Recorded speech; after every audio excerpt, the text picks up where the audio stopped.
po sa ating pong lahat. Good morning po. Good morning. Pakibati nyo nga po ang inyong nasa kanan, ang inyong nasa kaliwa ng isang magandang umaga na may ngiti po sa inyo pong mga labi. Yan, tayo pong lahat ay tumayo. Tayo po ay magpapasimula sa ating pong pananalangin. Sabi po sa awit 100 verse 4, pumasok sa kanyang templo na ang puso'y nagdiriwang, umaawit, magpupuri sa loob ng dakilang banal. Purihin ang ngalan niya at siya'y pasalamatan. Tayong lahat ay umuko. Tayo po'y lumapit sa mahabaging presensya ng ating pong Diyos sa umaga pong ito. Aming Ama, aming Diyos, pinupuri, sinasamba, dinadakila, tinatanghal, itinataas po namin ang iyong pangalan sa aming pong kalagitnaan. Maraming pong salamat sa isa pong napakagandang umaga na pinagkaloob nyo sa bawat isa po sa amin. Maraming pong salamat sa iyong mga anak na narito, Panginoon, upang sama-sama po kaming sasamba, upang sama-sama po kaming magpupuri, upang sama-sama po namin kayong pasalamatan, Panginoon, dahil napakabuti niyo, Panginoon. Maraming pong salamat sa amin pong gagawing pagsamba. Patuloy, Panginoon, na maranasan po namin ang iyong panguna. Patuloy, Panginoon, na maranasan po namin ang kababaan ng bawat isa at para sa katataas ng iyong pangalan, Panginoon. Salamat, Panginoon. Salamat, Panginoon. Yan, patuloy, Panginoon, na nagpapahanda po kami sa aming pong mga puso. Tulungan niyo po kami, Panginoon, na maihandog po namin ang aming mga sarili bilang isang haing buhay, banal at kalugod-lugod sa iyong harapan, Panginoon. Nawa, Panginoon, hindi po kami lalabas sa iyong bahay-sambahan na hindi po mararanasan at patuloy na mararanasan ang pag-ibig nyo, ang iyong mga salita na aming pong maririnig sa umaga pong ito. Purihin ka, sambahin ka, dakilain ka sa umaga pong ito. At pong aming sama-samang panalangin sa pangalan ng aming Panginoong Jesus. Amen, amen, amen, at amen. Sabi po sa awit 66 verses 1 and 2, sumigaw sa galak ang mga nilalang at purihin ang Diyos na may kagalakan. Wagas na papuri sa Kanya ibigay. Awitan siya at luwalhatiin siya. Magalak tayo sa umaga pong ito. Hallelujah!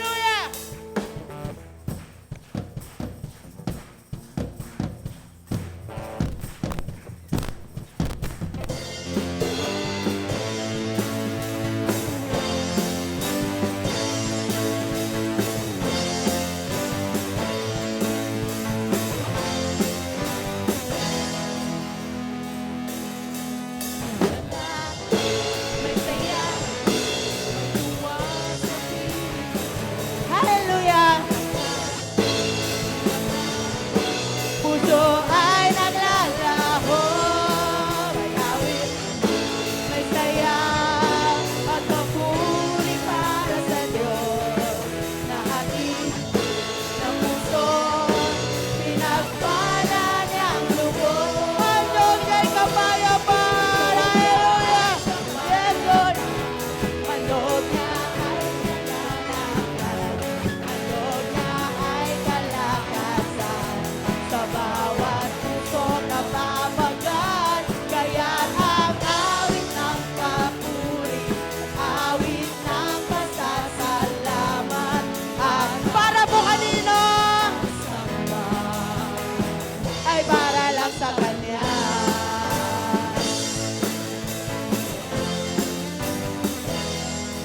May galak, may saya, may tuwa sa piling ng Diyos.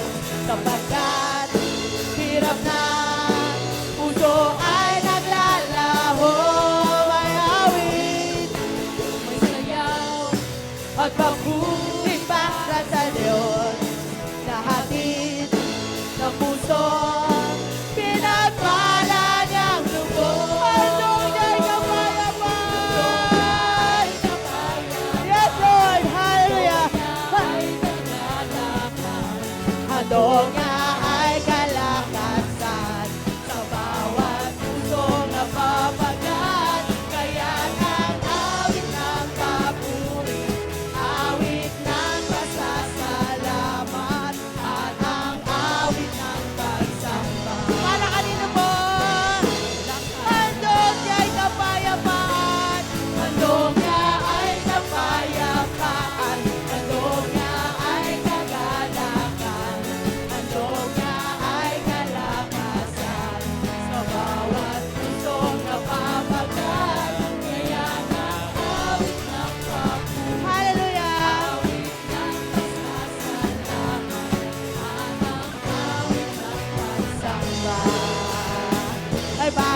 sa Kanya.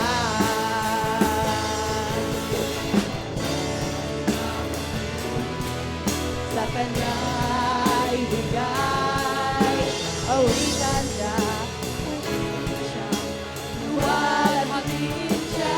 Wagas na papuri, wagas na papuri, sa Kanya ibigay, purihin siya, awitan siya, luwalhatiin siya. Sumigaw, sumigaw, sagala, yeah! Ang lahat ng inala, purihin ang Diyos ng may kagalakan. Sumigaw, sagala, ang lahat ng inala, purihin ang Diyos ng may kagalakan. Wagas na papuri, wagas na papuri, sa Kanya ibigay, purihin siya, awitan siya, luwalhatiin siya. Sumigaw, woo! Yes! Ang lahat ng inala, purihin ang Diyos ng may kagalakan. Sumigaw, sagala, ang lahat ng inala, purihin ang Diyos ng may kagalakan. Sumigaw, sagala, sumigaw, woo! Sagala, sumigaw, sagala. Hallelujah! Purihin ka amin, Diyos. Hallelujah! Bigyan nga po natin ng mas malakas na palakpak ang ating Diyos. Hallelujah! Napakasarap pong magpuri aming Diyos. Sabi po sa awit 100 verse 5, napakabuti ni Yahweh, pag-ibig niya ay walang hanggan, pag-ibig niya ay tunay, laging tapat, kailanpaman. Hallelujah!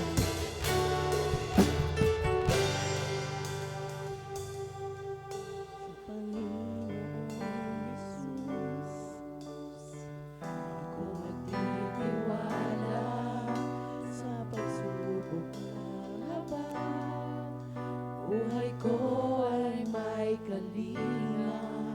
Sa pagsubok kalumbay, naroon siya dumaramay. Ang Panginoo'y tapat kailanpaman. Hallelujah! Kung ika'y nalalamig, wala kang malapitan, para bang daigdig sa iyo'y nakapasan. Alalahanin mo sana, minamahal ka niya. Oh, hallelujah! Ang Panginoon tapat kailanpaman. Biyaya niya tapat, biyaya niya tapat, sa buhay ko'y sapat. Di man karapat-dapat, na ako ay niligtas. Ang pangako niya'y di nag-iiba, ituloy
Hallelujah.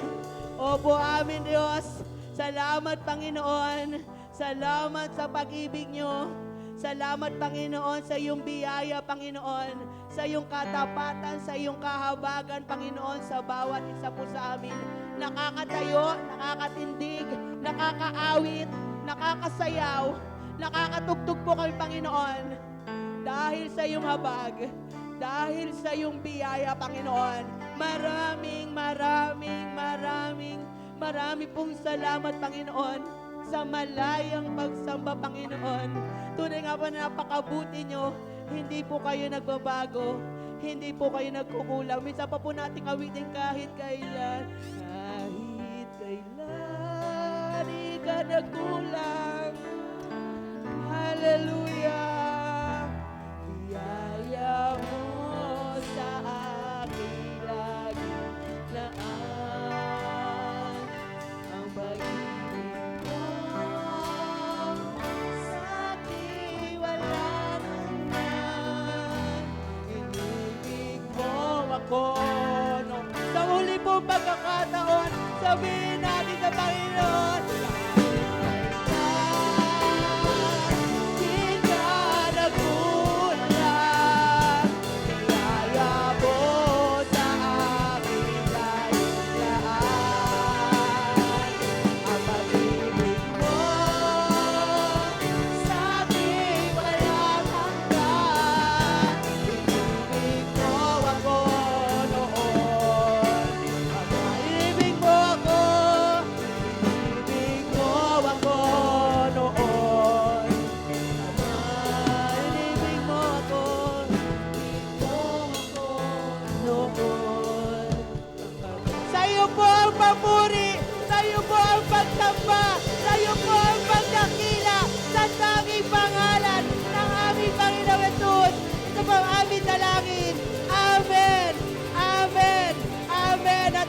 at malakas pa pong palakpak para po sa atin Diyos sa umaga pong ito. Hallelujah! Hallelujah! Hallelujah!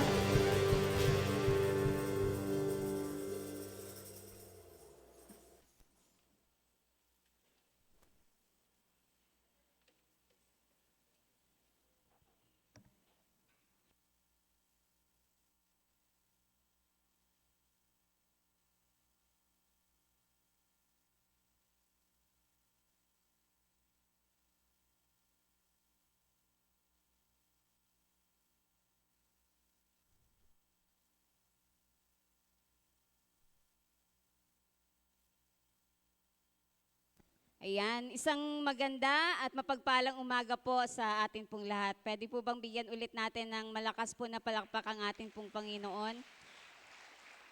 Sa araw po na to, ang IRM po sa kabayang kabuuan ay nagdiriwang ng kanyang ika-34 na pagkakatatag. Kaya pwede niyo po bang munang butiin ang inyo pong mga katabi, happy anniversary. Ayan, yung sa kabila naman po, happy anniversary. Amen. Kaya nga po ngayon pong umaga, dahilan po ang IRM po ay nagsa-celebrate ng kanyang ika-34th church anniversary, ay meron po tayong mga kasama po ngayong umaga na mga workers coming from different places. At yun naman po ang lagi nating nakakagawian every year. So, yung iba po sa kanila ay meron na pong ibang pinuntahan, pero salamat po sa Panginoon. Very grateful this morning na meron pa po tayong 13 kasama na mga manggagawa. At ayaan niyo po this time ay nice po natin silang i-recognize at nice po nating i-welcome sa ating pong church ng IRF Watt. Una ko pong tatawagin at nawa po ay iyanyahan po natin silang tumayo at bigyan po natin sila ng God bless clap. Ayan. Sige po, mula po sa malayong lugar ng Tawid Dagat, paras po sila kasing Tawid Dagat, Tawid Dagat from Oriental Mindoro. Pwede po bang tumayo? Occidental po pala, sorry. Lahat po ng mga naka-Occidental Mindoro, maaari po ba kayong tumayo? Ayan po ang atin pong mga manggagawa, Oriental at Occidental. Ayan. Ayan. So, sila po ang ating mga pastor, diakonisa ng Oriental at Occidental. Salamat po. You are welcome po. sa IRMF 1. Sunod po sa isa pa pong tawid dagat. Ito po ay akin pong bayang Sinilangan. Ayan. Okay po, ang taga Marinduque. Ayan, ang atin pong tatlong magigiting po na pastor. The heart of the Philippines daw po ang Marinduque. At syempre po, ang pinangungunahan pong distrito ng ating pong pastor, wala pong iba kundi ang mga taga Pangasinan. Maari po bang tumayo ang mga taga Pangasinan? Yan. So, salamat po sa inyo mga kapatid. Yan. So, sila po ay narito po ngayon para maki-join po sa ating pong pananambahan. So, magpapatuloy na po tayo, no ho? At pwede niyo po sila mamayang i-greet, no ho, kamayan. And any blessings that you can extend po ay very much appreciated po. Sa umaga pong ito, sa ating pong pagpapatuloy, na ating pong pakikinig po ng mensahe po ng Panginoon, ang gagamitin po ng Diyos upang magpahayag ng kanya pong mga salita ay akin pong kabatch, yan, kaklase. Pero ako po ang pinakabunso po sa kanila. Kaya ang lahat ng tawag ko po sa kanila ay kuya at saka ate. Ang tawag po naman nila sa akin ay bunso. So, siya po ang present district superintendent ng Marinduque. He is presently assigned sa IRM Ipil and IRM Butilao, Santa Cruz, Marinduque. Ang kanya pong edad ay tanungin nyo na lamang po siya. Meron po siyang isang nag-iisa at magandang may bahay sa katauhan po ni Sister Merla Peregrine. At sila po ay biniyayaan ng 4 po na anak, namely Israel, John Samuel, James Brian, and Nate Matthew. Mga kapatid, i-welcome po natin ang ating pong tagapagsalita ngayon pong umaga, no other than Reverend Roland Peregrine. At siya po ay magpapatuloy.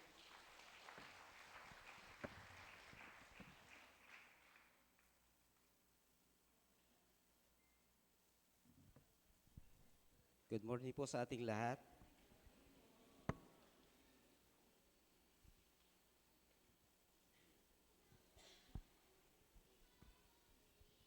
Ayan, pagpapamanhin po at hindi po ako ganun kabilis mag-ano ng ating gadget ngayon. Ayan. Sa umaga pong ito ay babasahin po natin ang teksto na ating pong pag-aaralan na matatagpuan po natin sa Efesos chapter 5 verse 15 to 16. At pwede po tayo tumayo para basahin bilang pag-alang sa kanyang mga salita. Kaya't mag-ingat kayo kung paano kayo mamumuhay. Mamuhay kayong tulad ng matatalino at di tulad ng mga mangmang. 16, gamitin ninyo ng lubusan para ang bawat pagkakataon sapagkat puno ng kamangmangan ang kasalukuyang panahon. Manalangin po tayo.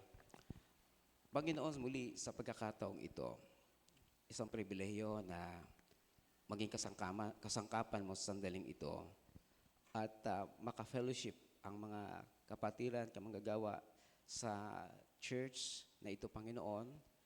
O Diyos, laging sa amin ay may nasa isipan kami na expectations na magmumula sa amin. Pero itong lahat ng ito ay dinudulog po namin. Lahat ng ito ay magmumula sa iyo.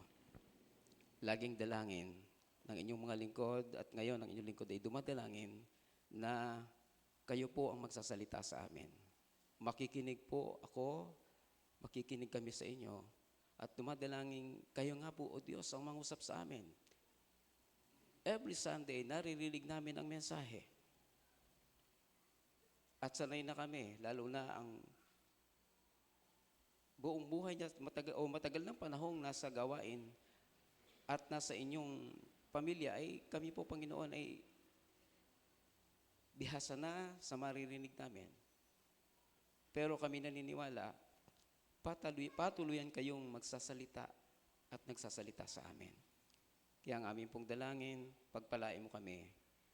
At ang Banal na Espiritu ang siyang patuloy na gumabay sa amin at ipadama sa amin ang inyong presensya, ang inyong pagtuturo.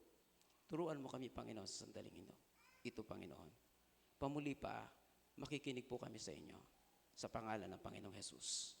Amen. Amen. Kapo na po tayo. Maraming salamat po.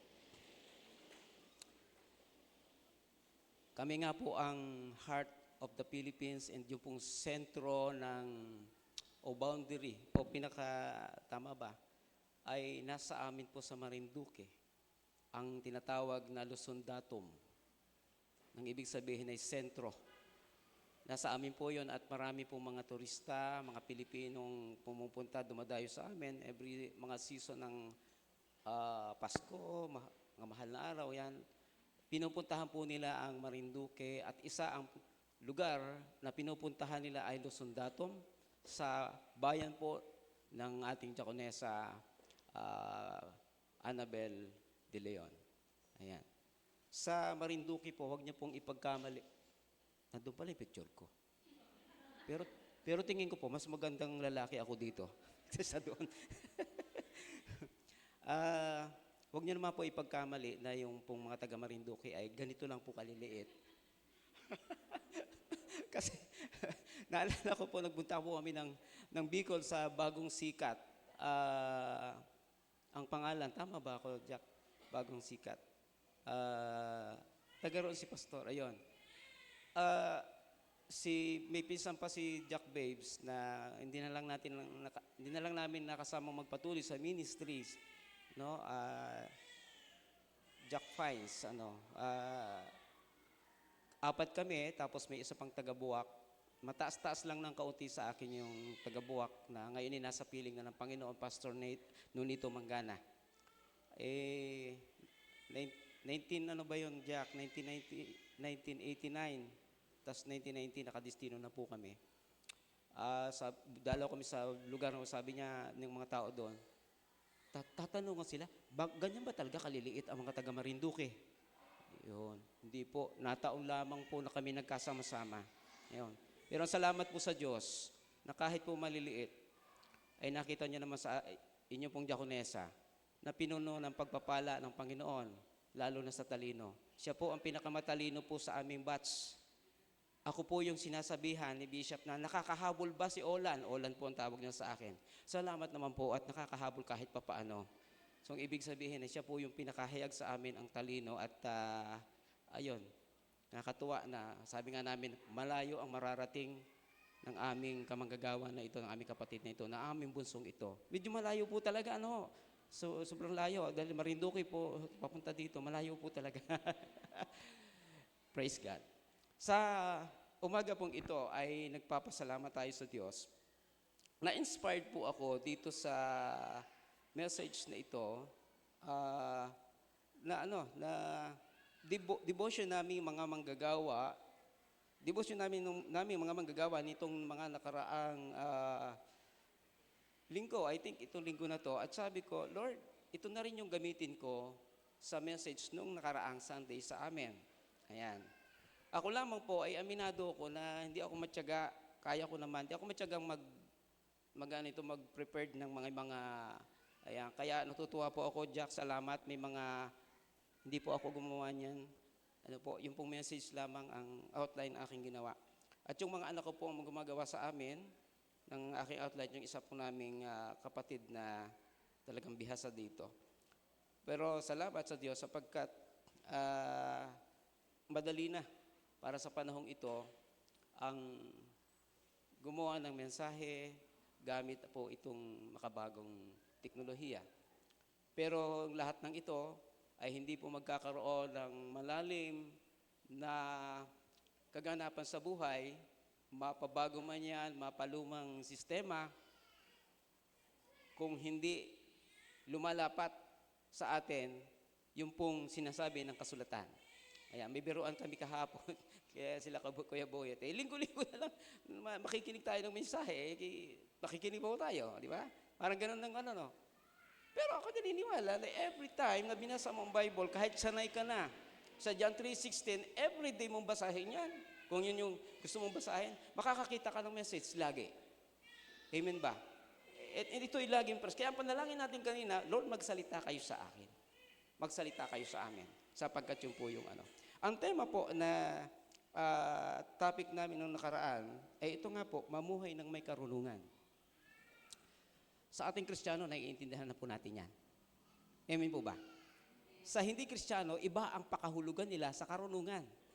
Pagpapakadalubhasa, pagdodoktor, sa atin naman may ganun din.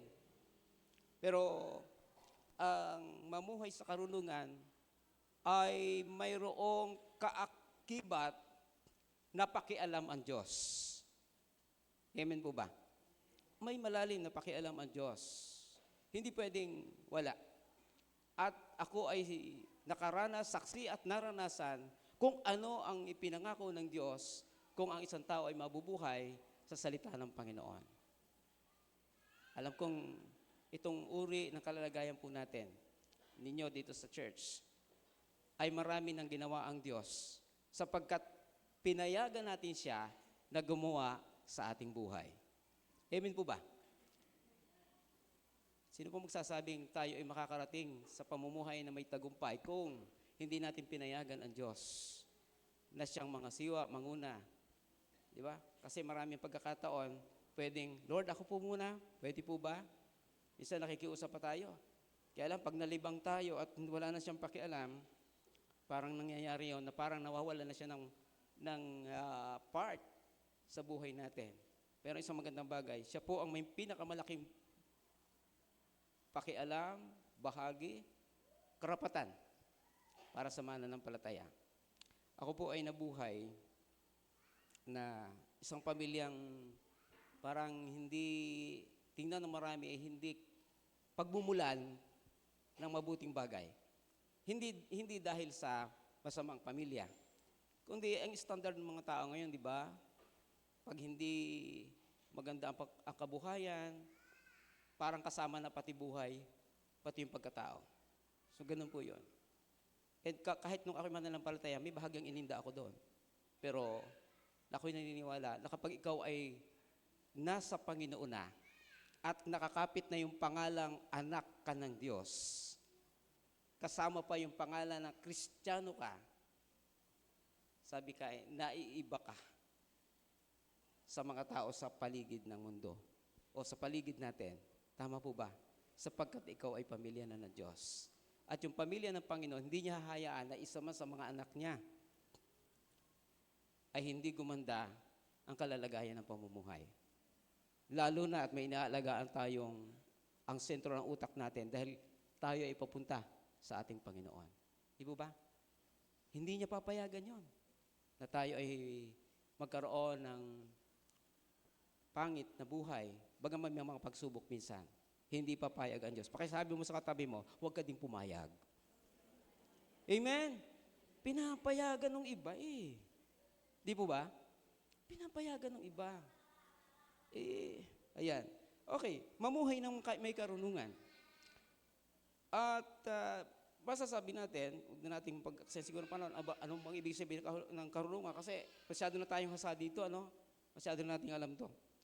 Tingnan natin, sabi nung talata kasi, gamitin ang lahat ng pagkakataon na gamitin ang lahat ng pagkakataon na gawin ang mabuti. Ang Tagalog ko po namin sa Santa Cruz, magkaiba lang man kami ng punto, para may pagkahawig po doon sa ang Biblia, yung lumang sali ng Biblia. Ayan.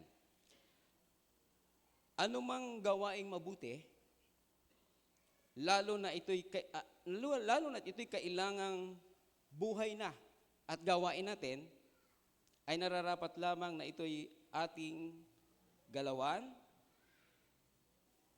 o gawin at maging buhay na natin para sa lahat ng pagkakataon. Yung mga taong hindi pa nakaririnig ng salita ng Panginoon, meron siyang kamalayan sa mabuti at masama. Napansin niyo po ba yon? Sa panahon natin, parang hindi natin agad mapansin kasi yung mga bata nasa gadget ka agad. Sa probinsya namin, medyo mayroon pang ganon. May ganon pa rin. Pero nung una talaga naman, ang sasabihin agad sa iyo ng magulang mo, gumalang ka. Di ba kamalayan po yun sa mabuti? No? Maging masipag ka. Maging responsible ka. Diba? Maging mabuting tao. Yun yung naririnig natin. Kahit wala pang nabibasang Biblia, ang moral ay, ang ethics. Hindi pa alam ang salitang ethics nun. Pero, tinuturo na yon ng mga magulang. Ako po ay 56 years old na. Sino po yung kaedad ko? Nagkakaintindihan po tayo dito. Amen po ba? Hindi ko sinasabing hindi naiintindihan ng mga kabataan to. Ang ibig sabihin, mas ranas natin na yung mga magulang pag sinabing alas 8 ng gabi, nandito ka na. Ay, alas 8 ng gabi, kailangan, bago mag alas 8, nandun ka na. Diba? So, moral yon. Sa aming probinsya ngayon, marami ng mga lugar, bayan na hindi na nagbi-bless yung minsan kapatiran pa nga na mga kabata, ano? Tapos may mga bayan-bayan, hindi ka na, magandang hapon po, good morning po, wala na. Pati teacher ngayon, dati pinag-aagawan yung yung bag ng teacher niya sapagkat yun yung respeto niya, yun yung pag-aaral niya, yun yung pagmamahal niya. Ngayon, kuba na yung teacher niya, hindi pa maabot yung... Sabi mo sa katabi mo estudyante, hindi ikaw yun, ano? Sabihin mo naman, lalong hindi ako yun. Opo, ganyan po yung sitwasyon eh. Pero may mga bukid po, kasi meron ako, dalawang destino ko, yung Luther Church namin. Meron kami destino na, pag nakita ka, kahit nalamang pastor ako, natutuwa ako, sabi ko, nakakatuwa, nakakaligaya pala yung sa matatanda. Ay, hindi pa po ako masyadong matanda, sa nakatatanda. Pakiramdam ko, pagka nagbibless ka, parang napaka-respectful mo. Tama ba? Nakakatulong yun para maging isipin ko na, kailangan mas mabuting tao pa ako, kailangan mas magandang halimbawa pa ako sa kanila. Wala dapat makita. Bagaman, di natin kayang perfectin, kasi may kahinaan din tayo. Pero yung pagsisikap na nandun, yung sinasabi ng ating talata, gawin sa lahat ng pagkakataon, gawin ang mabuti. Ayan. Sino makakagawa niyan? Pakitanong mo sa katabi mo, sino kaya makakagawa niyan? Siyempre tayo po yun. Amen po ba? Alam mo, expect mo sa hindi man nanampalataya, hindi nga naman nanampalataya yun, expect mo gumawa ng mabuti, pero wag ka, may hindi man nanampalataya na mas mabait pa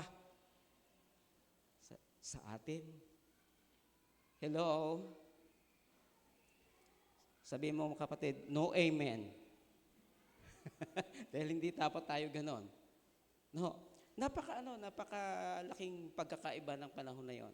Ngayon, alam nyo, punta ako sa bayan, walang magsasabing, good morning po. Wala. Pumunta ka sa bukid, doon sa isang destino, Butilaw, IRM, o IRM Butilaw. Magagandang bahay doon. Bukid siya, pero napakaganda ng bahay. Kasi masisikap ang mga tao doon. Sila kasing binubuli sa kahirapan ng panahon na yon. Pag pumasok ka sa kanila, yung mga tao, yung mga bata, kanya-kanyang bless. Sabi, napakasarap naman ang pakiramdam mo, mapunta ka sa lugar na ganito. Diba? Kumusta yung paligid po natin? Mayroon pa ba? Praise the Lord. Yung mga kabataan natin dito, may mga nagbi-bless, andun pa rin.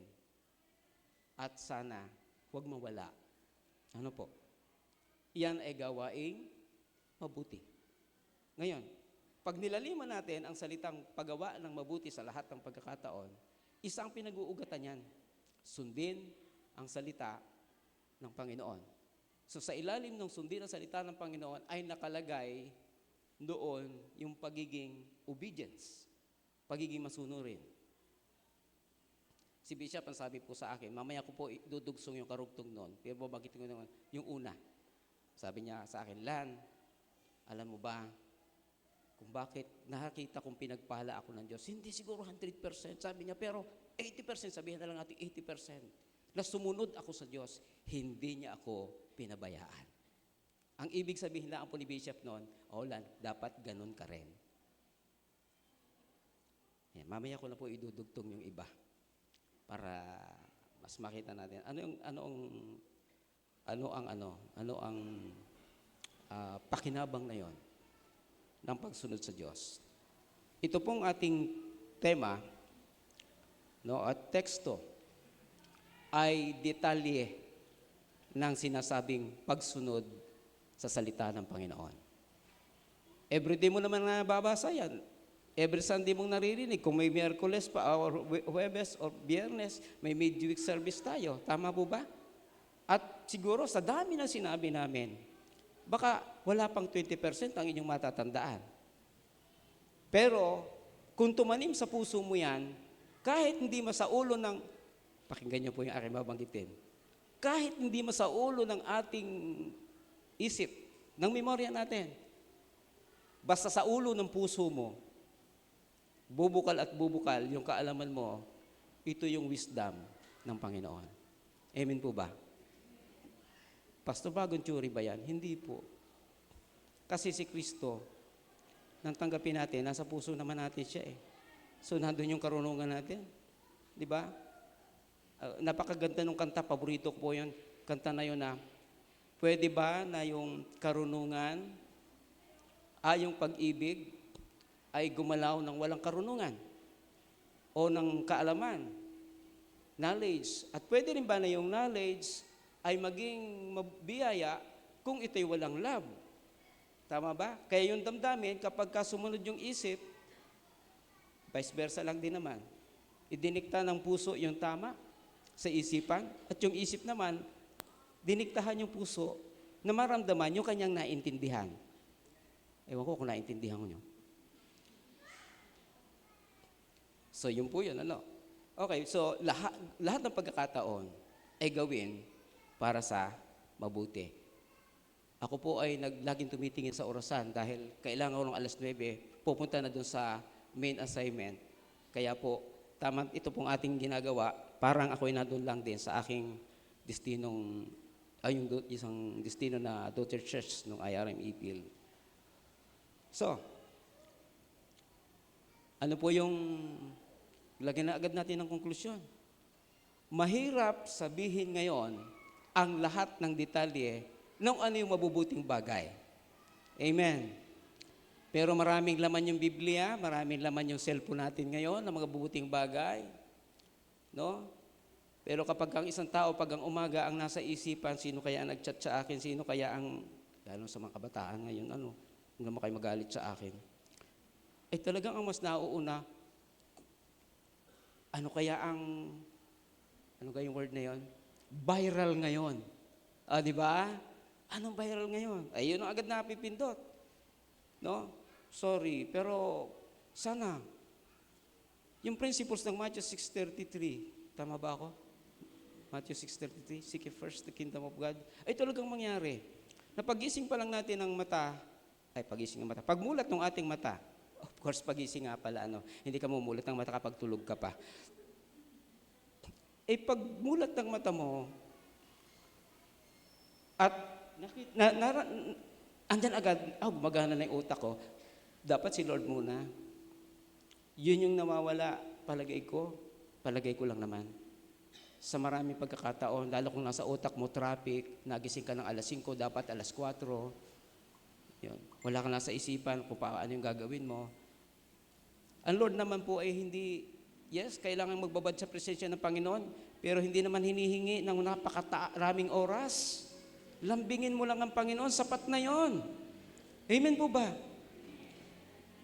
Alam niyo ba may mga magkakataon na pwede kang lumabas ng bahay na hindi mo na idinalangin kung ano yung pangangailangan mo, iligtas mo po ako, sabi mo lang sa Lord, Lord, I love you, buhay pa po ako. Di ba? Buhay pa po ako. Napakasarap na sa pakiramdam ng Diyos yun. Pag inuna mo, doon pa lang sa teksto na yun ng Matthew 6:33, inuna mo siya at kanyang kalulahatian. Hindi naman kumukonsumo ng napakaraming oras yun. Pwede sa 1 minuto, maramdaman mo si Kristo. Pwede bang palakpakan natin ang Panginoon? Di lalo kung dadagdagan mo pa. Amen? Praise the Lord. Yun po yun. Okay, iwanan po natin ito. Bukas, ano ito? Bukas na aralin ang kasulatan o ang Biblia upang malaman ang tama at maling pamumuhay.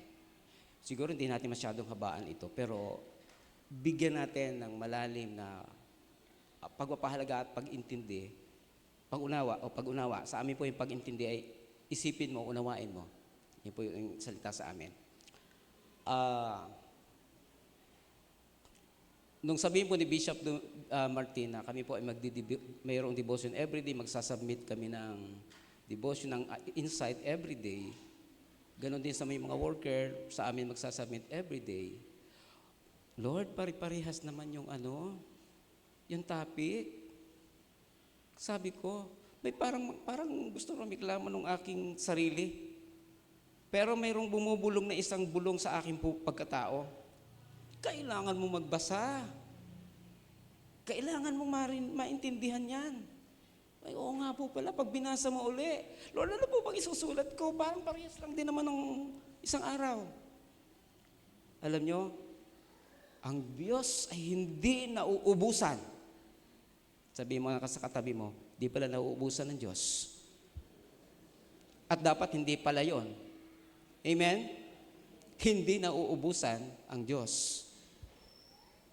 Ay bakit nauubusan yung iba? Baka hindi nagbasa. Nagtatalo kami misang mag-ama. Professional na siya. Pero yung pagtatalong, hindi naman nagbabanggaan ng damdamin. Para maintindihan, maunawaan. Kasi mga professional, napakaminos ang oras para maglagay ng, ang tawag ko doon, Getsemani. Nagkakaintindihan po ba tayo? Pag Getsemani, saan ba si Jesus Christ na nalangin? Diba? Nagkakaintindihan tayo doon. Pero sabi ko sa kanya, baka masanay tayo o baka masanay ang sino man na hindi na gawin ito. Ay, hindi na mahirap ngayon. Amen?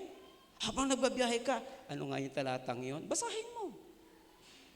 Kasi unless na binasa mong Bible, may batayan ka kung anong magiging buhay mo sa araw na yon.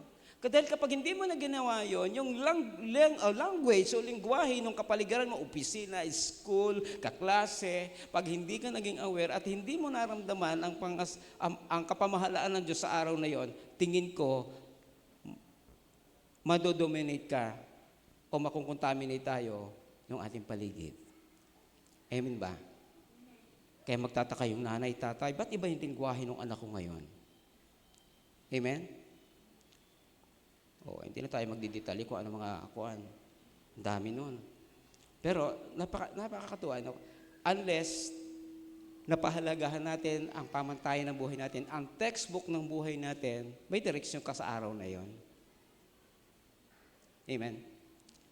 Ako po ay, pagpapanin pong, ako, mabanggit ko na, ako po ay kahit gano'y kaliit, binigyan ng Diyos ng maraming pwedeng gawin. Ako po ay karpentero, mason, magkaiba pa ba yun? Karpentero, mason, oo. Ano pa? Magtatanim, magsasaka din po ako before. Tapos pinagkalooban po ako ng Lord na Diyos sa papasalamat ko, napakahilig ko po doon, ang mag-paint, mag-drawing, yon. And lately, nung maging pastor na ako, may music pala ako sa katawan, kaya naging musician din po ako. At since 2011, hindi na po ako humawak ng instrumento, mga anak ko na lang at ng ilang kapatiran. Nagkataon po noong Sunday, tumugtog po kami ng nakaraan. Kailangan ko ng maraming practice. Nakita ko. Sabi ng anak ko, Pa, mag-bass ka, sabi nung nagda-drums kong anak. Yun namang ang anak kong naggigitara, sabi niya, ibigay mo sa akin yung nota kasi hindi ako makatugtog ng walang nakasulat na chords. Chords lang po yung alam ko, hindi notang lubos sa musician. Nung nagtugtugan ako, pakiramdam ko na may tama. Sabi ng aking anak nagbiro doon sa ina, ang galing ni Papang tumugtog. Walang tinamaan.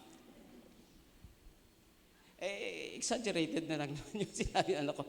Binubuli ako ng pamilya ko. Tira ako. Wala rin ako tinamaan. Pero may tinamaan naman siyempre ako doon. Mayroon lang sablay. Kasi hindi ko na siya na-practice. Bago lang sa akin yung nota.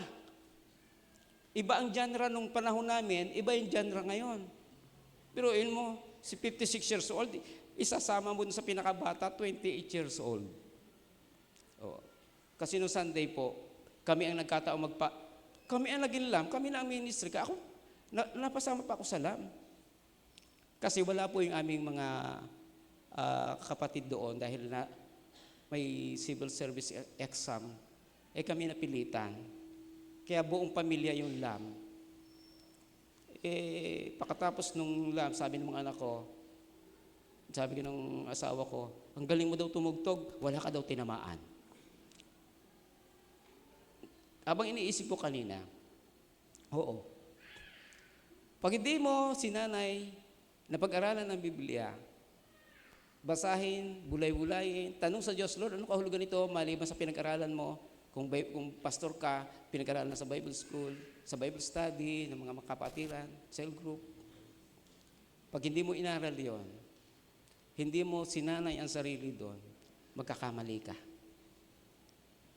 Totoo po ba yon? Amen. Totoo po yun. Magkakamali ka. Ako po ay pumasok sa Bible school kami ni Jack Annabel ay 1989. So, 20, nakadistino na kami, pabalik-balik lang po ng Bicol School of Mission, ang tawag po doon sa school namin. At ano talaga, matagal-tagal na rin po yun. Ako po ay kung di ako nagkakamali, kami po ay nasa 38 years nang nagmi-ministry. Nasa 20 years na. Maraming hinubog na ng karanasan.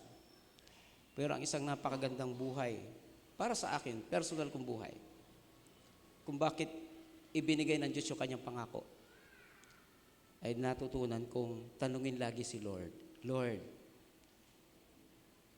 is it your will? At hindi ko malalaman ang will ng Lord kung hindi ako magbabasa ng Biblia. Same lang dito no isang halimbawa. Ano yung isang halimbawa? Kapag ang tao hindi nananalangin sa Diyos, hindi niya kailangan ng Diyos. Tama ba?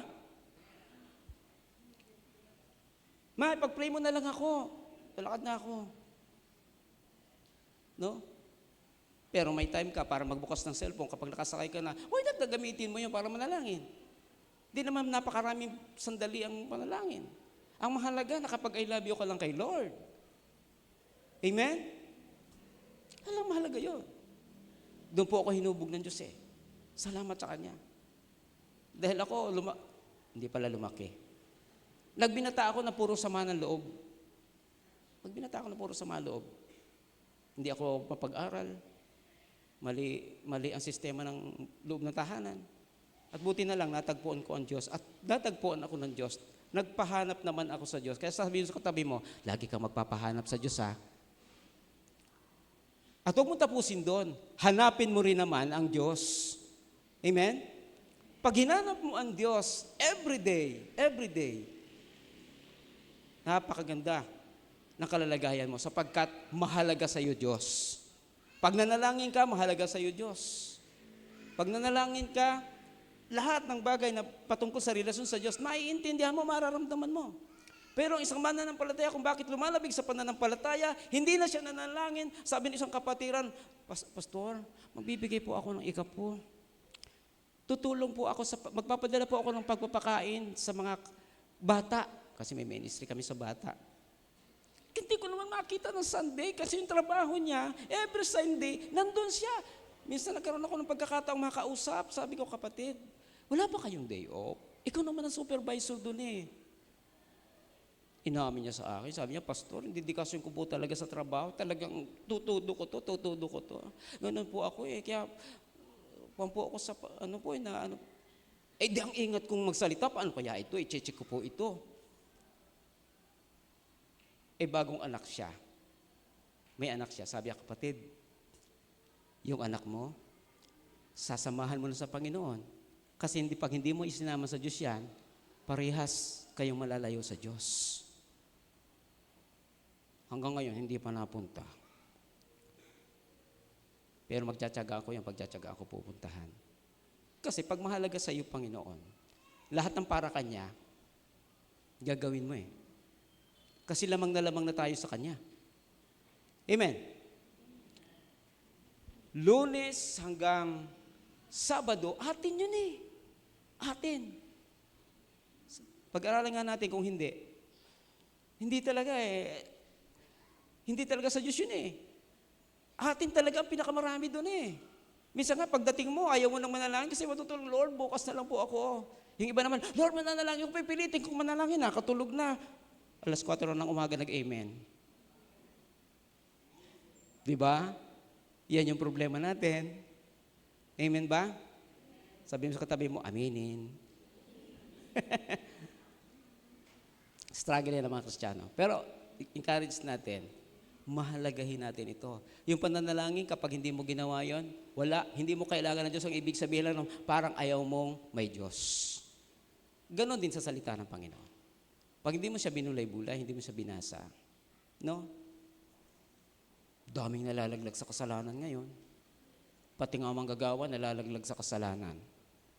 Kasi, kapag hindi ito inuna sa buhay niya, problema. Uy, basa nga po ako ng basa, nahulog pa eh. Ay, anong problema? Choice lang yan eh. A minute o a seconds of choice lang yan. Alam mong mali, gagawin mo pa. Di ba? Nabuyo po ako eh. Parang yung kantalaang yan eh. Gaano kadalas ang minsan? Bakit yun ang tanong ng kanta na yun? Gaano kadalas ang minsan? Ang ibig sabihin, palaging ginagawa. Palaging yun ang buhay. Sabi ni Bishop Domingo sa akin, Lan, sumunod lang. Pinagpala ako ng Panginoon. Tinandaan ko po yun. Tinandaan ko.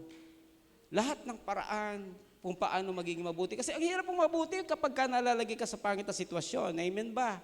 Yung aawayin ka, di ka naman ang aaway.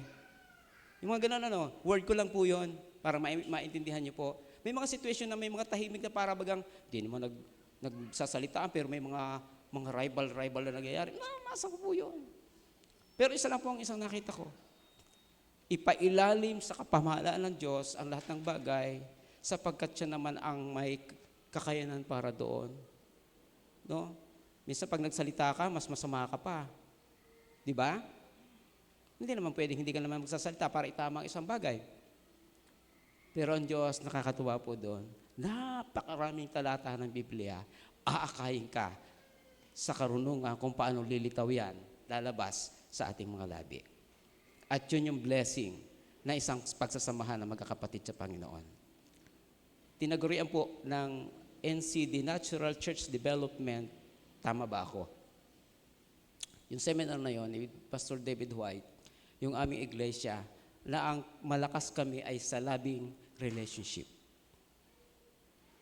Pero nakita kong doon din sinisira. Doon din sisirain. Hindi papayag si Satanas, iipunin niya ang kanyang lakas para ikaw ay manghina. Para tayo ay manghina. Yun, ang gagawin natin Kristiyano. Yung sinasabi ng ating talata, yung sinasabi natin dito ngayon, na gamitin ang lahat ng pagkakataon para sa paggawa ng mabuti. No? Gawing pamantayan o laging pangunahing sinasangguni ang kasulatan para mabuhay ng tama. At yun po yung tama. Ulitin ko po yung sinabi ni Bishop Domingo, sumunod ka lang. Nakita ko ang pagpapala. Una muna sa ministry, ang babanggitin ko mamaya para sa aking pamilya. Nung ako po ay dumating sa church ng IRM Ipil, ito lang po ang laki sa pulpito na ito. Mahaba-haba naman ang kaunti dito. Light materials. Meron silang pondo 30,000. Nasa mga kapatiran pa. Hiramin muna natin kasi hindi pa naman ginagawa. Hindi ko lang kung pinatubuan yon. Mahirap para sa akin. Ipunin na natin nung pagdating ko. And after 1 year, pasimulan na natin ang paggawa. 30,000. 30,000. Praise God. Kasi ang halaga po ng kapilya ngayon, baka lampas na ng 2 milyon. Probinsya. Baryo. Ang sikreto, sabi ko sa mga kapatiran, samahan niyo ako sa pagsunod sa Diyos. Hindi ko sila itinulak. Amen ba, mga kamagagawa? Hindi ko sila itinulak. Samahan niyo ako sumunod sa Diyos. Air condition na rin po yung church namin, may tiles na rin, at may mga project pa. Ngayon po, naka-schedule ko, mainit ngayon, yung pastoral house naman namin ang nire-renovate. Sabi ko sa Lord, pakabuti mo. May church, may ka-fellowship kami na ibang pastor, diakon at pastor ang tawag sa iba. Pastor, parehas lang naman tayong nananalangin sa Diyos. Bakit? Parang ang lakas mo naman sa Diyos. Ang hirap sagutin ng ganung tanong. Amen ba? Lord, yung sasagot ko din eh. Seconds pa. Lord, yung sasagot ko din eh. Ay isang nasa utak ko, focus. Obey. Binanggit ko sa kanya yon. At saka, I love you, Lord. Amen? Gaano ba kamahal natin ang Panginoon? Sabi ni Lord, sabi ng mga apostol,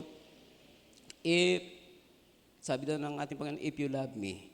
Sabi sa kakawikan, sa mga ngaral, sa awit, maraming mababasa ng, if you love me, obey my word. Kaya ang tanda ng pagsunod sa Panginoon ay I love you, Lord. Napakasarap damhin ng pag-ibig ng Diyos. Sipin mo yun, galing doon sa 7,000 po ang income. Paano kami bubuhayin nun? Kukunin pa doon yung allowance namin. Napansin niyo po ba? 2008 yun, ang mahal na ng bilihin din. Mayroon akong mga anak na susunod na mag-aaral na ng kolehiyo. Pero andun yun, Lord, samahan mo po ako. Samahan mo po ako. Samahan mo kami. Nung nandun na yung mga kapatiran, samahan niyo po kami. Praise God. Sa Marinduque, yun yung palibas ni Mother Church, din naman, niloob ng Diyos pagkakataon. Yun yung kauna-unahang church sa Marinduque na nagpasimulang gawin, palakihin. Kasi sabi ko, kapag mayroong papasok, dapat may papasok ng mga bagong mananampalataya, bagong pamilya ng Diyos, kailangan may bahay na siyang maganda. Hindi maligtas yung mga mayayaman, maganda-ganda ang buhay, wala namang masyadong mayaman sa amin. Kasi, pangit yung kapilya. Hindi po maling motibo. Kasi kung hanggat hindi mo kaya, pabayaan mo. Magantay ka ng oras. Pero nung ibibigay na ng Diyos yan, trabahuhin naman natin para sa Panginoon. Kaya nung nangyari po yun, hindi na po ako nakararanas na maliit ang pagbilang ng pagsamba sa church pag ako nag-i-speak. Kung mayroon bang bangkong bakante, kasi bagong bili. Ang hirap pa siyang mamproblema ng Lord. Wala pong umupo. Napakahirap nun, di ba? Napakahirap sa damdamin. Kami mga pastor, napakahirap sa damdamin. Pero ang mas maganda, sabi ko, Lord, tama yung naririnig-rinig ko. Tama yung naririnig ko. Dapat kaming mamroblema ay dahil walang maupuan. Hindi dahil magparami ng miyembro sa church, kasi yun naman talaga ang mandato sa atin, dapat silang maligtas. Dapat maramdaman ng kapaligid mo, dahil sa salita ng Diyos na umiiral sa buong pagkatao natin, na mahal natin sila, na mahalaga natin sila. Dati yung kapitan ng barangay, dati yung barangay, walang pakialam sa ating church, sa ating mga mananampalataya. Isipin nyo, kahit marriage pool, gusto akong pag-prayhin. Kahit mga lasing mga tao doon, nagdadahilan na lang po si pastor. Ang totoo nga po noon, nung 2 years ago, kinuha akong, pastor, pag-pray mo, magpipray ka.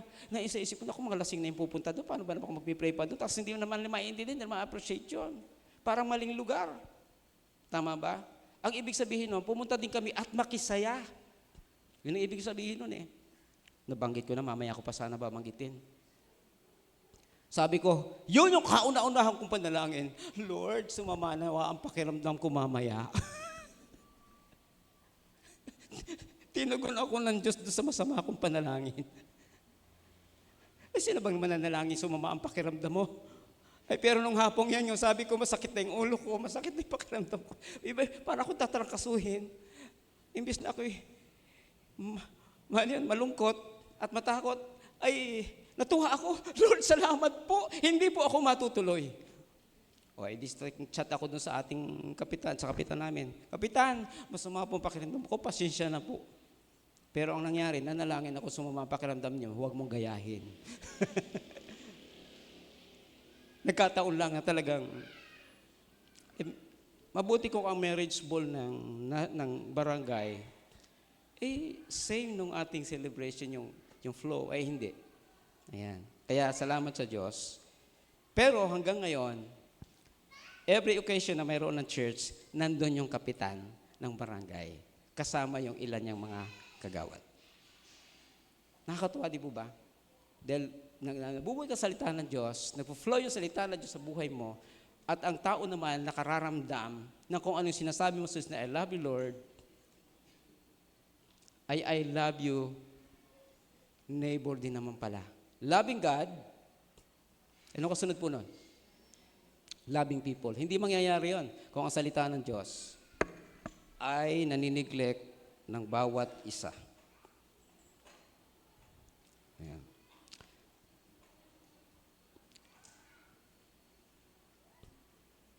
Nakakailang puntos na po tayo yung pangalawa. Ito po yung pagkakasala na pagkakasala pala ang nakakaalam ng mabuti na hindi niya ginagawa. Paano ba yon? Siyempre may mga litaw na kasalanan. Pag nagmura ka, I'm sorry sa word na yon. Pag nagtungayaw ang isang tao, agad nagiging pagkakasala kasi bakit? Yun yung napaw sa puso niya kung bakit niya nagawa. Tama? And then, nakakita ka ng, I'm sorry sa mga kabataan ha, hindi ko kayo pinapatamaan dito. Gawin din naman sa ating mas nakakatanda na. Yung alam mong matanda na, uugod-ugod na, nadagil na bisikleta, yung bisikleta walang pakialam, tapos dumaan ka, wala ka rin pakialam, anong nangyari? Nagkasala tayo sapagkat mas mabuting tulungan siya, hindi ginawa. Tama ba? Ang dami, wag na nating isa-isahin, ano? Wag na nating isa-isahin. Magtitinda ka na halimbawa ng ano, yun lang, bigyan ko lang ng palagay. Magtitinda ka halimbawa sa palengke. Bibili ka ngayon. Totoo ba yung sinasabi ng tindero o tindera? Naku, 100 halimbawa, isang, kangkong. Magkano bang kangkong? Isang bundle ay 100. Bibili ako ng kangkong. Magkano ang kangkong? Bibili sa iyo. Ano yan? 150. Alam naman ng mga tao kung magkano yung kangkong ano. Lahat sasabihin na, ang magsinungaling na. Diba? Ang magsinungaling na. Hindi ka mabibili kasi kung alam nung ano, pero kung hindi, anong mabuti? Huwag ka na magdagdag. Diba? Kung 100 yun, 100 yun. Alin ang mabuting hindi ginawa? Sinadya na yun. Diba? Sinadya na. Yung alam mong mabuti na hindi mo ginawa, ito yung mga bagay na napaka-common naman na. Madumi yung floor ng bahay mo o ng kapilya o ng what. Nandun ka. Pwede madulas ang sino mong madaan. Bahala yung janitor dyan. Parang gano'n, no? O bahala kung sino man yung nakaano dyan. Problema yun pag may nadulas doon. Tama? Ano ang pinakatama? Kaya pag hindi mo ginawa man, nilinis mo yun, sabi ng sarili mo, linisin ko kaya, wag na, meron namang maglilinis niyan. O, di ba? Nagkasala ka kasi bakit? Alam mo mabuti yung gagawin mo. Hindi ginawa. O, iwanan na po natin yon. Tayo po bilang Kristiyano ay nakadisenyo na mabuhay bilang refleksyon ni Kristo. Kaya madaling kumalat ang salita ng Diyos, madaling i-accept ng tao ang salita ng Diyos kasi ang nakikita ng tao ay hindi yung itsura natin, kundi yung image ni Kristo. At mangyayari lamang yon kung yung tatlong nauna ay buhay natin. Tama? Madali bang mag-share ng salita ng Diyos? Napakahirap po. Maraming tao ilag sa salita ng Diyos. Gagawa ka pa ng paraan para mapag-usapan yung salita ng Diyos. Ayan. Pero tayo bilang Kristiyano, ang pinagmumulan ng pamumuhay bilang Kristiyano na maging ilaw, halimbawa, at reflection ni Kristo ay salita ng Diyos at ang ating relasyon sa Diyos. Ngayon, sabi nga, huwag tayong makiayon sa takbo ng mundong ito. Number 1. Kasi Kristiyano ka, dapat makita yung buhay ng Kristiyano. Philippines, sabi nga, ang Pilipinas ay isang only Christian in Asia. Pero maraming Kristiyano sa bilangguan. Maraming Kristiyano nahuhuli, drug addict, kung ano-ano pa. Di ba? Kaya ang totoong Kristiyano ay sumusunod kay Kristo. Mayroon daw 7 church, sabi ng isang speaker, isang content creator na manggagawa, Korean. Binanggit niya yung mga iglesia o mga church na feeling Kristiyano or parang Kristiyano, pero kulto. O sinabi ng lahat, di ko nababanggitin. Yung ikapito pala, ay tayo daw. Payag kayo nun? Payag ba tayo? Tayo daw yung ano. Ay, siyempre hindi tayo papayag. Amen? Pero kung hindi tayo nabubuhay sa salita ng Diyos, ay mapapabilang tayo sa, sabihin na lang nating pula ng tao sa ating environment kung hindi tayo nabubuhay na ang pinamumuhay natin o nabubuhay tayo bilang refleksyon ng ating Panginoong Hesus. Ano po ba ang refleksyon ng ating Panginoong Hesus? Ano? Hindi ginugugol ang oras. Ang Panginoong Hesus ay, tingnan mo na, maamo siya. Ano ba? Mapagmahal, puno ng kabutihan, puno ng habag. Ano, lahat na ng sinasabi patungkol sa kabutihan ng Diyos na sinasabi din ng 2 Corinthians 13 o ng Corinthians 13, 1 Corinthians 13. Baka ako nagkakamali, the second or first. Sabi doon, lahat ng yon ay katangian ng Diyos sapagkat ang Diyos naman talaga ay pag-ibig. Ngayon, kung yung image na yon ay sisikapin natin bilang mga tao, ito ang hakbang. Romans chapter 12 verse 2. Huwag kayong makiayon sa takbo ng mundong ito at magbago na kayo ng inyong mga isipan. Isipan lang ho ba yun?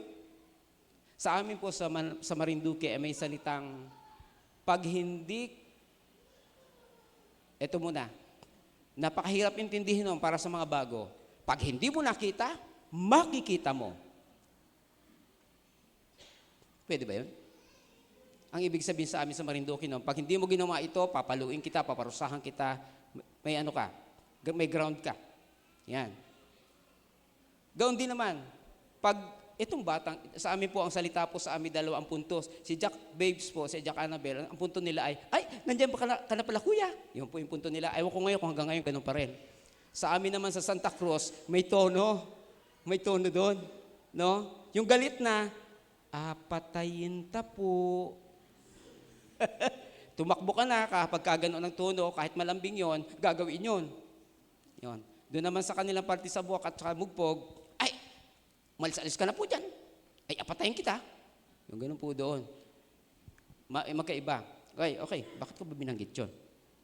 So, ang bawat salitang ginagalawan natin, lumalabas sa ating labi, ay dulot ng kung ano yung ating naramdaman. Kung ano yung impormasyon na pumunta sa atin, pumasok sa isip natin at naramdaman natin, yun yung nagpo-flow. Tama ba? Pero ang salita ng Diyos mismo ang nagpo-flow sa atin, kaya nga sabi lagi, mahalaga lagi, I love you, Lord.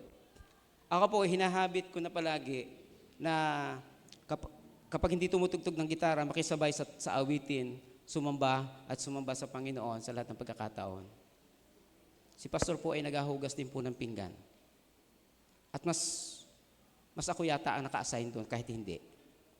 Kasi yung pangatlo kong anak na naroon na, lalaki po kasi, puro lalaki ang anak ko, pagbuhatin mo ng mabibig at yung pagwalisin mo sa labas, huwag mo lang ang paghugasin. Meron din po ba dito?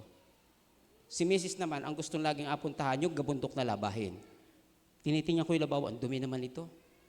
Di walang iba akong pwedeng gawin kundi hugasan yon. Hindi naman sa lahat ng pagkakataon ay ganun. Ayan. Ang pinupoint ko po dito ay may mga pagkakataon kapag ito po ay nangyayari, kahit ako'y naghuhugas ng pinggan, inaalala ko kung ano yung nabasa ko kanina. Binubulay-bulay ko po yun. Sinasabi ko ito sapagkat siguro matanda na ako, hindi pa naman masyado, 56 pa lang, yung palang edad na yon, yun yung edad na talagang, malapit-lapit na ang aking panahon. No? Gugugulin ko na lahat ng panahon ko sa Panginoon. Pero hindi po pala yun ang mas tama eh. Ang mas tama, Mga Ngaral chapter 12, alalahanin mo siya sa panahon ng iyong kabataan. Kaya kahit nasaan ka, pwede ka magbuli ng salita ng Diyos. Amen? Binabawalan ka bang manood ng TV, mga movie? Actually, wala naman masyadong pakinabang ang movie. Kung tutuusin, di ba? Media, may kaunting pakinabang ka dyan. Balita, may mga pakinabang tayo dyan.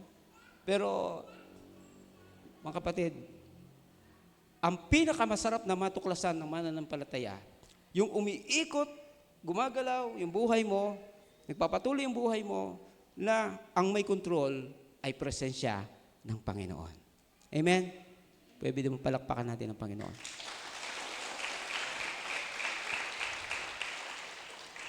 Okay, ano pa? Namumuhay tulad hindi ginugugol. Number one, ang isang bagay na namumuhay sa karunungan, hindi ginugugol ang oras at mga araw sa mga walang kabuluhan. Tama? Isa na yung sinabi ko kanina. Ang dami naman, dami yan. Hindi na natin pag-uusapan yun, ano? Mamuhay, saan ito?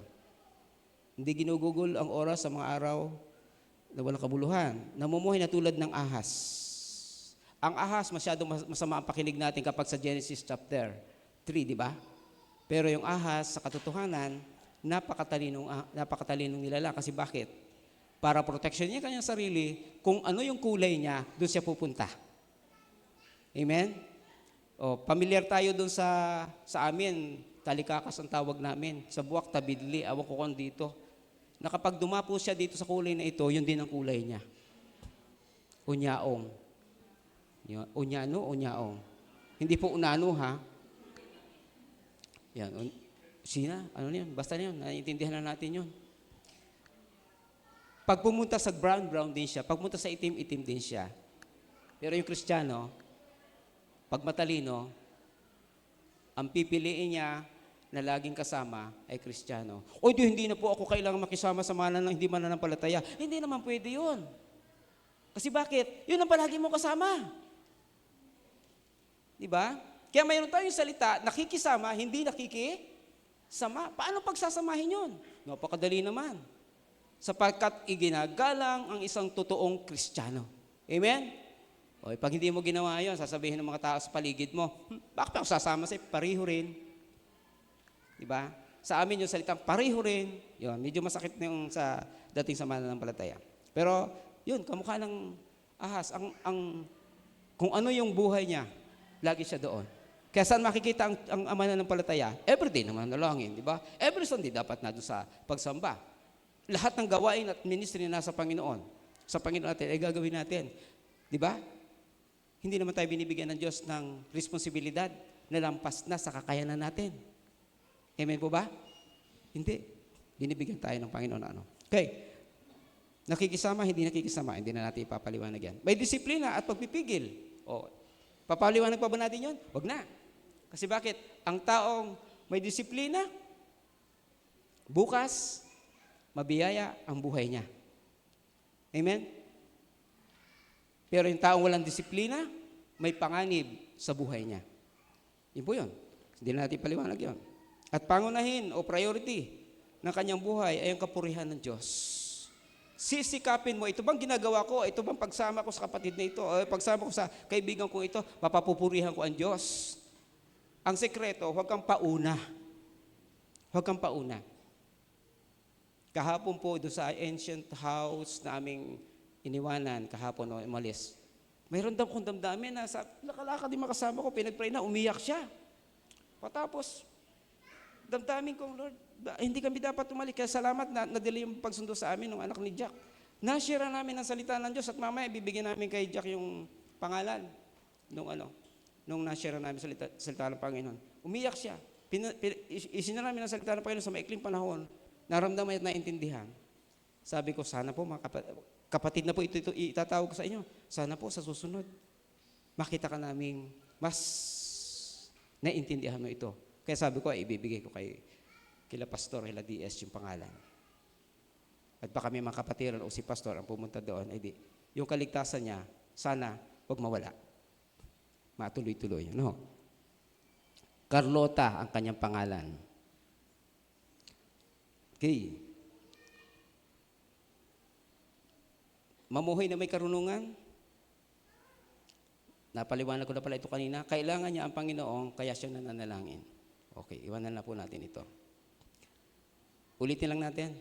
Ang Kristiyano ay refleksyon ni Kristo, maamo, mahinahon, puno ng pag-ibig at habag, magiliw, makalinga, namumuhay sa kapayapaan, na sinasabi ng kasulatan, siya ang ating pattern kung paano tayo mamumuhay. Sabi nga doon sa ibang mga aralin, ini-imitate natin ang ating Panginoon. Ayan. At ito ang pamumuhay sa karunungan na sinasabi ng talata. Marami pang ibang mga pangangaral patungkol dito, mga insight, mga views, at pero ang sigurado, yung gugulin natin yung buong panahon natin, yung marami sa panahon natin, ay sa Panginoon. Napakalaking bagay. Bago ko babasahin yung konklusyon nito po. Simulan ko muna sa pagpapala at saka sa pagsubok. Maikli lang po ito, huwag magkalala. Yung pagpapala, nakatapos po ang mga anak ko mula sa allowance na 7,000 na dinagdagan ng Panginoon. Yung may mga lingkod ng Panginoon na nagkaproblema dahil sa pag-aaral ng kanilang anak. Sabi ko, Lord, hindi ko sinasabing hindi ako makakapangutang siguro, pero ang alam ko lang, pagpapalain mo yung mga anak ko. Mula sa 7,000, naging 16,000. Bigla. Medyo napako doon. Hindi kasya yun sa pagpapaaral ng anak. Hindi kasya yun. Nung sabihin sa akin ng anak ko, na yun din yung hilig ko, sabi ko, architect ang aking gustong course. Papa, engineer ang gusto ko. Okay. Wala nga naman sabihin mo sa anak mo, hindi natin kaya yan. Di ba? Ganun tayong mga magulang, amen po ba? Praise God, nakatapos po siya ng engineer at 5 years na po siya nagtatrabaho ngayon. Yung sunod sa kanya, mechanical engineer. Pabigat na po ng pabigat. Pero nakatapos din po at take 1 sila pareho sa board exam. Sumunod po yung pangatlo naming anak na lalaki. Puro lalaki po yun. Nagtapos po ng CPA. Maraming problema ko noong time na yon. Pero nung malaman kong cum laude siya, parang nawalang lahat ang problema ko. Pero ang pressure, nagre-review siya ngayon at makukuha ng exam. Nagpalipas ng 1 taon, puro review. Ngayong buwan na ito, itong susunod na buwan, mag-e-exam na siya ng CPA. Pag ako nag-iisa, napapaluha ako. Kasi bakit? Napakabuti ng Panginoon. Pati yung church, pinagpala ng Panginoon.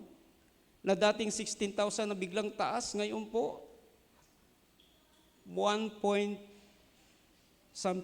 million point something ang income po ng iglesia. Bukid po yun. Baryo po yun. Nasabi ko sa Lord, Lord, napakabuti mo. Air condition. Ang loob. Kung ano mang pagkapamaraan, sino mga taong ginamit, Lord, sabi ko, hindi ko po ugaling manghingi. Sulat ng solicitation, pwede niyo ba kami tulong? Hindi ko po ugali yun. Hiyang-hiya ako. Mahihayin akong tao eh. Pero praise the Lord. Ang goal ng ating mga kapatid ngayon doon, ng Finance Department, higit doon sa inabot namin na financial ngayon. At ang nakatutuwa po doon, ay laging puno. Dati kilala ko pa kung sino yung mga ngayon hindi ko na alam kung anong pangalan ng iba, basta alam ko na lang sa mukha, pero importante sana malaman kung pangalan at masaulo kung pangalan nila. At pwede kong sabihin, napakabuti ng Panginoon. Napakabuti ng Panginoon.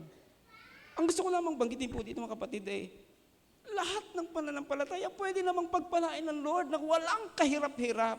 Hindi ko sinasabing walang pagsubok, napakaraming pagsubok. Pero pag pinagpala ka ng Diyos, mga kapatid, pag kumuha ka ng sasakyan yung pastor, hindi ba aproban kasi bakit? Pastor. Sa tingin lang ng mga mananampalataya, sa community ng mga mananampalataya, pagpapala si pastor at pinagpala, pero sa mga institusyon. Ngayon na lamang nakikilala ang pastor sa pamahalaan. Pero talagang kukuha ka ng sasakyan, masakit po yun. Hindi ka mapapruba kasi bakit? Pastor ka! Pero ang Diyos hindi napapayag ngayon. Palakpakan natin ang Panginoon.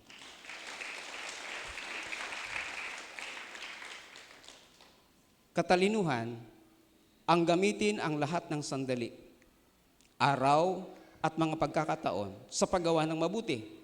Ito ang nagpapatatag ng buhay o sa buhay ng isang Kristiyano, lalo na sa tulong ng Banal na Espiritu. Dito tayo dapat nahahayag ang pagiging refleksyon ng Panginoong Hesus upang matanglawan ang buhay ng mga taong nasa sanlibutan. Hindi ka lang pinagpapala ng Diyos. Nag-a-attract pa ang buhay mo at nagtatanglaw pa ang buhay mo sa mga taong wala pa sa Panginoon. At tayong lahat ay bahagi ng katawan ni Kristo, pamilya ng Panginoon, na gusto na dapat ay gusto. Gustuhin natin, naisin natin, na yung mga bagong panganganak na muli na mga taong wala pa kay Kristo. Sana po, yung mga tao na yon ay maging laman ng ating puso. Huwag lang ng isipan, kundi ng ating puso at isa sa intentional na, sabi nga ng mga kapatid, tinatarget para siya maging kapatid sa Panginoon. Palakpakan po natin ang Panginoon. Nawa po, naging pagpapala sa atin ngayon ang ating pong pinag-aralan. Manalangin po tayo. Panginoon, salamat po sa sandaling ito. Salamat sa biyaya mo. Dinadakila ka namin, pinupuri at pinasasalamatan sa lahat ng bagay na ito. Tulungan mo kaming makapamuhay na ang bawat sandali ay sumunod sa inyo. Na ang bawat na sandali, Panginoon, ay naibubunsod kami ng inyong mga pamantayan upang gawin ang mabuti at upang maging halimbawa kami sa mga tao. Alam po namin kahit di namin hilingin ang mga pagpapala dahil nakikita mong iyon po ang damdamin namin. Hindi mo naman papayagan na yung mga anak, ang pangako mo ay hindi nila makamtan. At yun ang aming pinagpapasalamat sa inyo. Purihin ka sa pangalan ng Panginoon Jesus. Amen. Amen. Magandang umaga po sa ating lahat.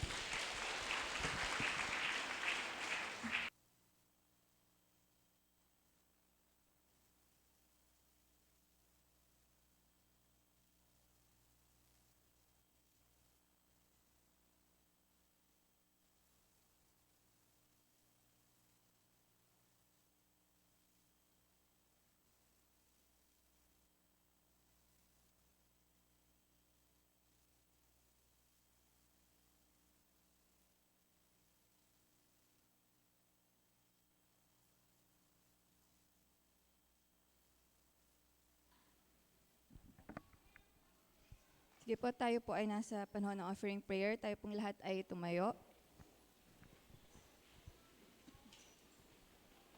Po, let's pray. Panginoon, tunay ngang napakabuti niyo. You are good, faithful, generous, merciful, loving Father. Salamat po sa paggabay niyo, sa pagtuturo, sa pag-provide sa bawat isa sa nakaraang linggo. You bless us despite or undeserving of blessings. At sa gitna ng kalagayan ng mundo ngayon, hindi niyo po kami pinababayaan. Dinala kami dito at this moment with your sufficient grace. That's why, Lord, we give back this offering. In the name of Jesus, tanggapin niyo po ito, maging way ito to build and sustain the church for the glory of God. Patuloy niyo pong pagpalain ng bawat isa sa lahat ng kanilang mga endeavors, sa trabaho, sa pag-aaral. Nawa po, Panginoon, ay maging blessing sila in return, Father God. And thank you. We give you all the glory. In Jesus' name we pray. Amen.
So praise it.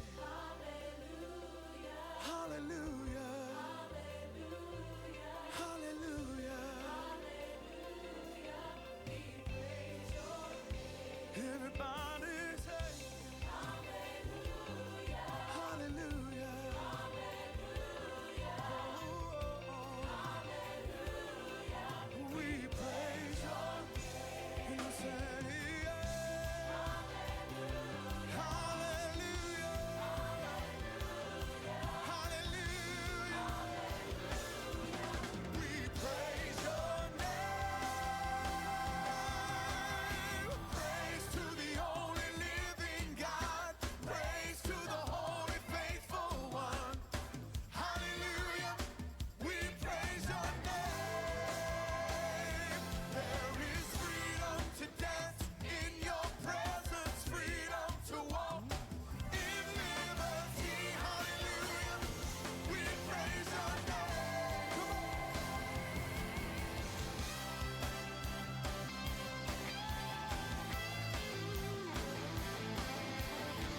Hallelujah. We praise your name.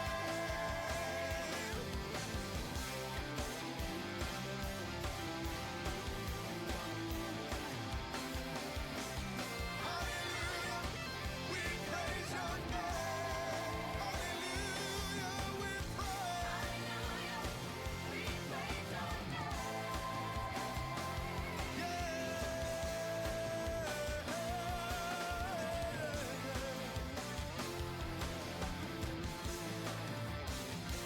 Come on, somebody lift your voice.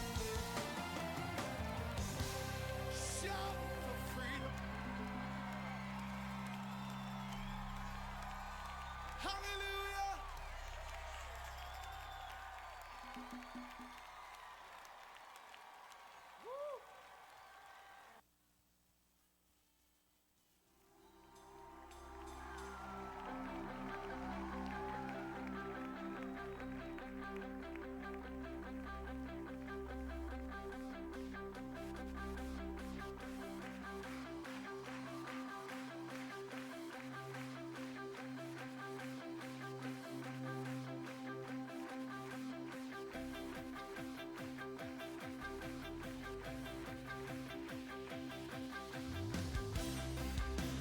Are you ready to worship Jesus tonight? Come on.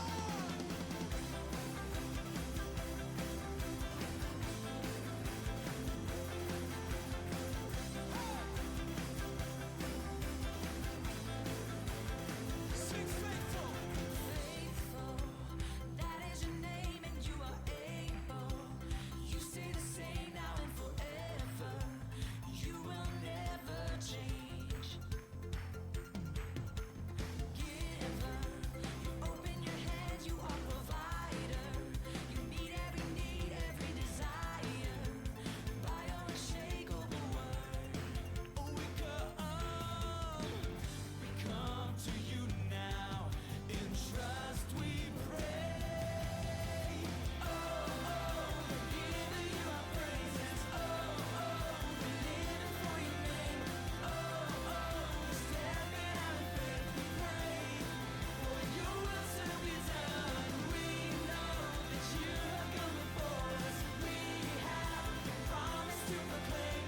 We are stepping out in faith. We pray for your will to be done.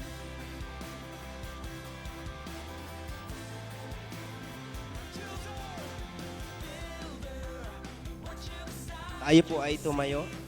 Tayo po ay manalangin. Aming Panginoon at aming Diyos, huli pa po kaming nagpapasalamat sa inyo sa kabutihan niyo po sa amin, sa katapatan niyo, Panginoon, sa amin. Minsan pa po namin ipinapanalangin, Panginoon, ang iyong mga anak, Panginoon, na dumako sa sumapit ang kanilang kaarawan. Salamat po, Panginoon, sa kabutihan niyo po na ipinaranas niyo po sa kanila. Salamat din, Panginoon, sa nagdaos ng kanilang mga anibersaryo. Patuloy na ipinaranas niyo po yung katapatan niyo po, Panginoon, sa kanila. Salamat po, Panginoon, sa lahat, Panginoon, ng mga panalangin po ng iyong mga anak na tinugon niyo po, Panginoon.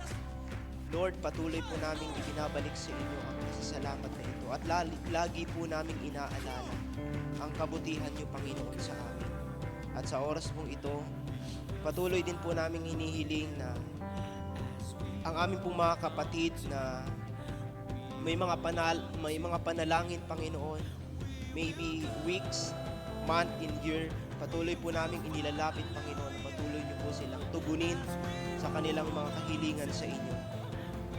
Salamat din, Panginoon, sa lahat ng kapatiran po namin sa lugar na ito na laging tumutugon, Panginoon, sa tawag mo, Panginoon, sa kanila. Lord, patuloy po naming dalangin na sila po, Panginoon, ay bigyan niyo po ng malalim na pagkakakilala sa inyo at lalong humubog po ito, Panginoon, ng mas malalim na commitment, Panginoon, sa inyo. Lord, salamat po sa lahat ng ito at patuloy po namin pinagpapasalamat, Panginoon, ang buong isang linggo na pinagtagumpay niyo po ang bawat isa po sa amin. Na binigyan niyo po, Panginoon, kami ng lakas sa kabila ng lahat ng mga pagsubok, mga karamdaman na aming nararanasan. Patuloy na ang kalakasan mo, Panginoon, ay sumasa aming lahat. Lord, sa lahat ng pagkakataon, patuloy po naming inaalala sa buhay ng bawat isa sa amin. Ang katapatan, ang kabutihan niyo ay patuloy na sumaaming lahat. Maraming salamat po. Nawa po ay patuloy niyo po kaming samahan hanggang sa dulo ng pagkatawag niyo, Panginoon, sa amin. Ito po ang aming panalangin sa pangalan ng aming Panginoong Jesus. Amen. Amen.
Panginoon, salamat po ng marami sa iyo pong mga salita. Tulungan mo kami sa isang linggo na aming lalakaran ay maipamuhay po namin, Panginoon. Salamat po, Panginoon. Tunay nga po, Panginoon, na ikaw yung Diyos na patuloy na magpapala po, Panginoon. Punuin mo ang aming puso ng iyong pag-ibig. Punuin mo ng aming puso ng iyong paglilingkod na may katapatan, Panginoon. Tunay nga po, Panginoon, salamat dahil ikaw ay napakabuti po sa amin. Dalangin po namin, Panginoon, na ikaw po yung Diyos na patuloy na magbabasbas, magpapala po sa amin sa oras na ito, Panginoon. Yamang ikaw yung aming Diyos Ama na siyang umibig po sa amin. At ang iyong anak na si Jesus siyang tumubos sa aming mga sala. At sa walang sawang subaybay ng iyong banal na Espiritu, mga kapatid, tanggapin natin ang basbas, ang pagpapala ng ating Diyos Ama, Anak at Espiritu Santo. At ngayon, sa pangalan ni Jesus. Amen at amen.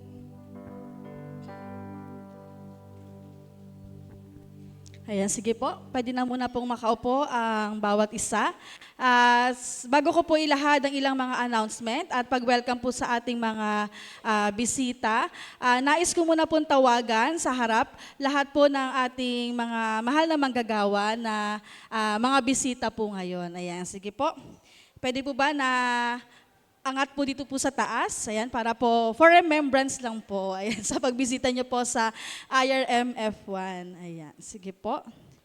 And mag-ready rin po lahat po ng LCC, after po nila mapicturan, kasama naman po ang lahat po ng LCC. Ayan, akin din po tinatawagan si Pastor Rod. Ayan. Ayan, nasa baba po yata. Ayan, sige po.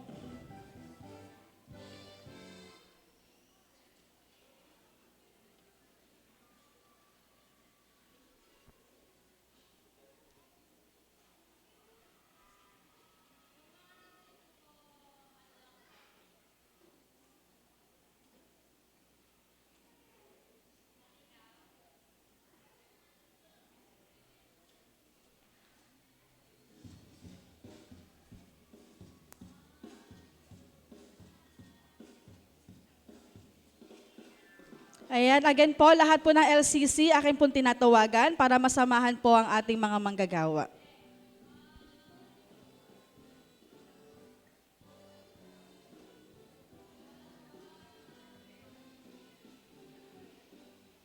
Ayan, sige po, pwede na pong umakyat. Lahat po ng LCC na nandyan po.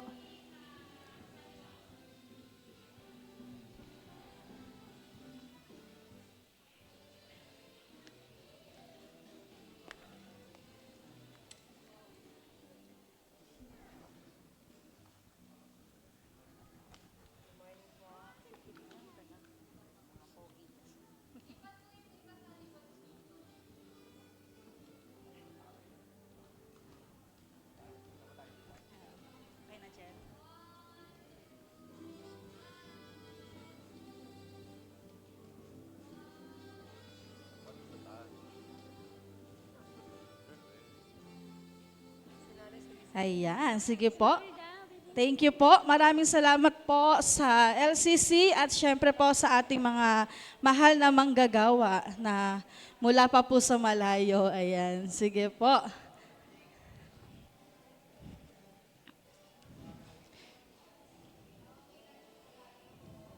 Okay, at ngayong umaga po, isa pong magandang balita. Ayan, good news po. Tayo po ay binubuo po tayo ng 205 ngayong umagang ito. Ngayong umaga pong ito. Ayan, 205 po lahat po ng adult. Ayan, at syempre po, ang mga bata po, kasama yung mga baby na nandyan sa likod. Meron po tayong kasamang bata, kasama po yung mga nasa baba po. 95 po sila lahat. Ayan, salamat po sa Panginoon. At meron po tayong 3 bisita na adult at 8 bisitang mga bata. Ayan, mula po yun sa Area B, yung bago pong mini-mission natin sa Area B. Ayan, meron pong 8 bata na kasama po nila ngayon sa baba. Ayan, and sige po, akin pong i-welcome ang ating mga bisita ngayong umagang ito. Pag tinawag ko po ang pangalan, pwede po bang tumayo? Kung nahihiya po, samahan po ng nag-invite. Ayan, sige po, akin pong tinatawagan si Brother Eric Jude Perez. Ayan, nasa bandang likod po. Ayan, kabataan. Si Sister Nadine Tagarino. Ayan, kabataan din. At si Sister Aura Toledo. Aira ba? Aira? Ayun. Ayan. Sige po, pwede po bang tumayo para po makita po ng ating mga kapatid? Ayan, baka magkita kayo sa labas para makamayan kayo, makawayan kayo. Ayan. And paalala po, huwag po nating hayaan na makauwi po ang ating mga bisita na hindi po natin nakakamusta man lang. Ayan, sige po. Sa mga sasama po sa Inares, ayan, wala na pong uuwi. Okay, wala nang uuwi kasi 10 a.m. darating na po ang ating bus. So, dito na po kayo magstay sa church. Sana po, dala-dala nyo na po ang inyong mga baon. Okay, tsaka yung inyong gold and black t-shirt. Okay. May isa pa pong bisita, hindi po nakuha yung pangalan. Siya po ay si Sister Tess. Ayan, si Sister Tess po. Hi po. Ayan, sorry po, hindi po nakuha yung pangalan kanina. Ayan, welcome po sa IRM F1. And paalala po, next Sunday, back to normal. 2 pananambahan na po ulit tayo. 8 a.m. and 10:30 po ng umaga. Pakirelay na lang po sa ating mga kapatid. Ayun lang po. God bless po sa bawat isa. Again, yung mga kasama po sa Inares, wala na pong uuwi. Andyan na po yung bus. Ayan. God bless po sa bawat isa.